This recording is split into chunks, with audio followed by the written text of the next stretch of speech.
Dare to Win, a world beyond imperialism. Uhuru comrades, as you know, my name is Omali Shatella. I'm chairman of the African People's Socialist Party and leader of the International Uhuru Movement and African Revolution. I bring greetings to this convention of the Center for Political Innovation from the International Central Committee of our party and from the entire globally based Uhuru movement.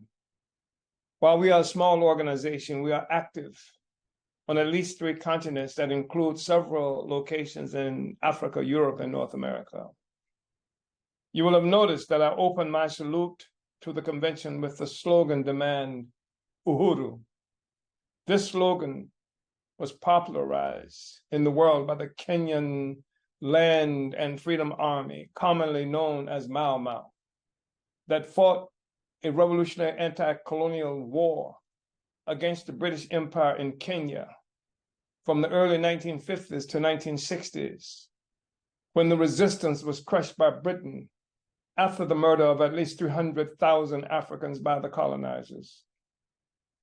It was the courageous struggle by the Kenyan Land and Freedom Army, or Mau Mau, that gave the Kiswahili word uhuru its revolutionary significance. It was this inspirational slogan that the masses of Africans shouted all over the Congo following the installation of Patrice Lumumba as Prime Minister of the Democratic Republic of Congo in 1960, following the formal removal as Belgium as the direct colonial overlord.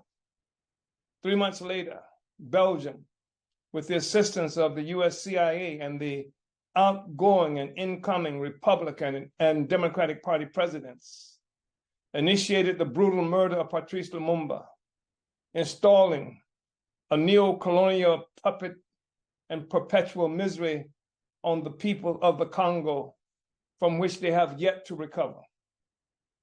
Nevertheless, the International African Revolution for the total liberation and reunification of Africa and African people lives today and is reflected in the Uhuru slogan Demand that is advanced by our party and the Uhuru movement throughout the world.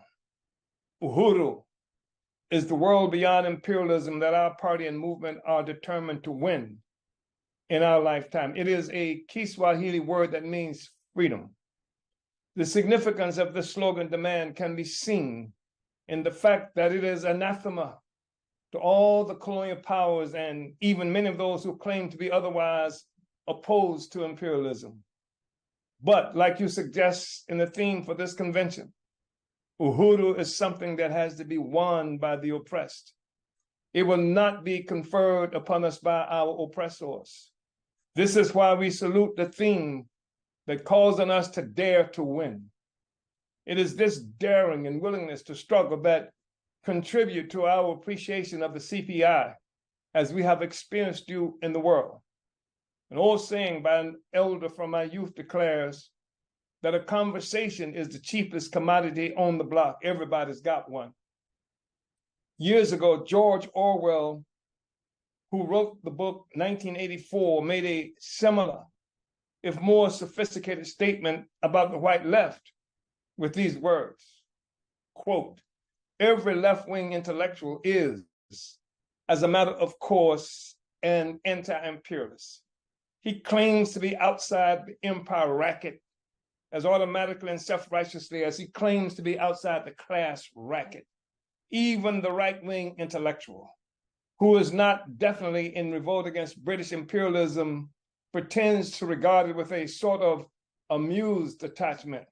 It is easy to be witty about the British Empire, the white man's burden, and Rule Britannia, and Kipling's novels, and Anglo-Indian wars. Who could even mention such things without a snigger," unquote.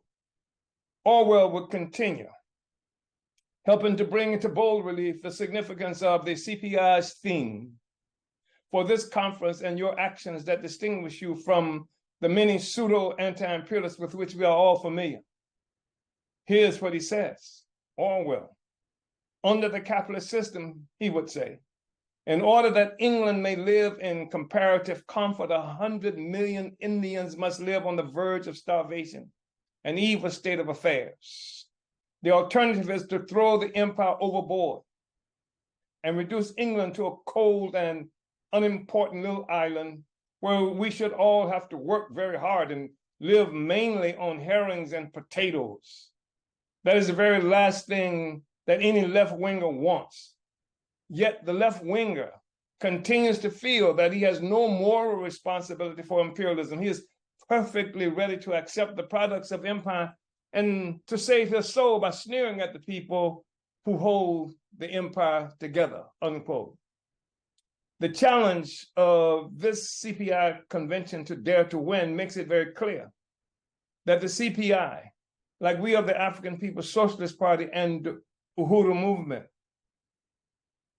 has accepted your responsibility to actually fight for and create a world beyond imperialism. Not only are we opposed to a world of conversation as a cheap commodity, we are opposed to a world of commodity production altogether. Today, our party and movement are under attack by the US government precisely of our more than 50-year struggle to win a world beyond imperialism. The fact that the CPI has been with us from almost the beginning of our fight back against the bogus and racist charges against us by the US government proves to us more than anything else that you are true to the theme of this convention. The fact that you have joined with our party and movement in building a massive anti-colonial free speech movement to advance the struggles of all the colonized peoples and workers of the world from Africa, Haiti, South America, the Middle East, and Palestine is the clearest declaration of the commitment of the CPI to building a world beyond imperialism. Adelante siempre. Forward ever. Backwards never. Drop the charges now. Dare to struggle. Dare to win. We can win. We are winning. Uhuru.